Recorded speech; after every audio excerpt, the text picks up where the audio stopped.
Oke. Definisi. Nah, penutup ini merupakan bagian yang krusial dalam sebuah tulisan. Saat membaca, pembaca mencari pemahaman, kesimpulan, dan rangkuman dari apa yang telah disampaikan gitu. Oleh karena itu, penulis harus memastikan penutupnya tidak hanya memperkuat pesan yang ingin disampaikan, tetapi juga meninggalkan kesan yang mendalam pada pembaca. Dalam materi ini, kita akan membahas elemen-elemen kunci yang perlu ditulis dalam penutup, agar tulisan menjadi lebih kokoh dan memberikan dampak yang positif. Nah, ini ada yang pertama ya, rangkuman poin-poin utama. Penutup harus memuat rangkuman singkat dari poin-poin utama ya yang telah dibahas dalam tulisan. Nah, ini memberikan kejelasan terakhir kepada pembaca tentang pesan atau argumen yang ingin disampaikan. Nah, contohnya adalah dalam mengejar tujuan keberlanjutan, kita telah menjelajahi konsep energi terbarukan, mengurangi emisi karbon, dan strategi untuk mengurangi dampak lingkungan. Keseluruhan langkah-langkah ini memainkan peran penting dalam menciptakan masa depan yang lebih berkelanjutan. Nah, menyimpulkan argumen nih, penutup harus memuat rangkuman singkat dari poin-poin utama yang telah dibahas dalam tulisan. Ini memberikan kejelasan terakhir kepada pembaca tentang pesan atau argumen yang ingin disampaikan. Nah, pengulangan poin-poin kunci membantu memperkuat pesan dan memastikan bahwa pembaca memahaminya.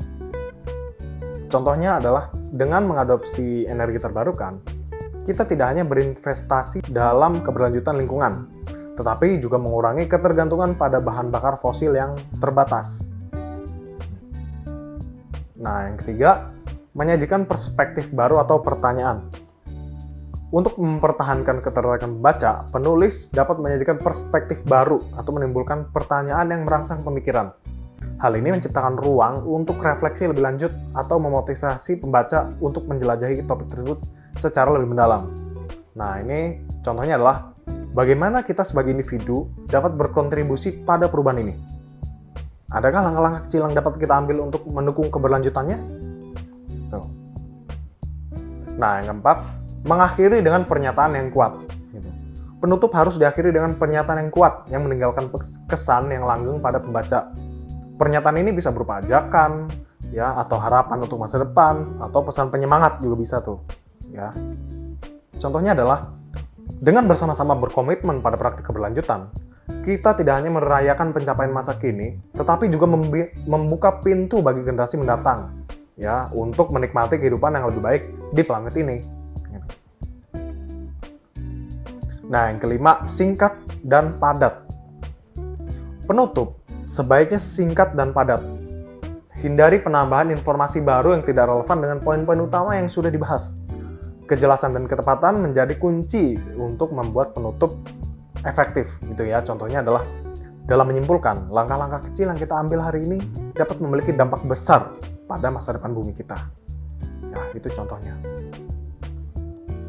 Nah, kesimpulannya adalah penulisan penutup yang efektif merupakan langkah penting dalam memastikan tulisan memiliki kesan yang mendalam dan memberikan pemahaman yang kokoh kepada pembaca. Dengan merangkum poin-poin utama, menyimpulkan argumen, menyajikan perspektif baru, mengakhiri dengan pernyataan kuat, dan menjaga kesingkatan, penulis dapat menciptakan penutup yang memuaskan dan memotivasi pembaca untuk meresapi isi tulisan lebih mendalam.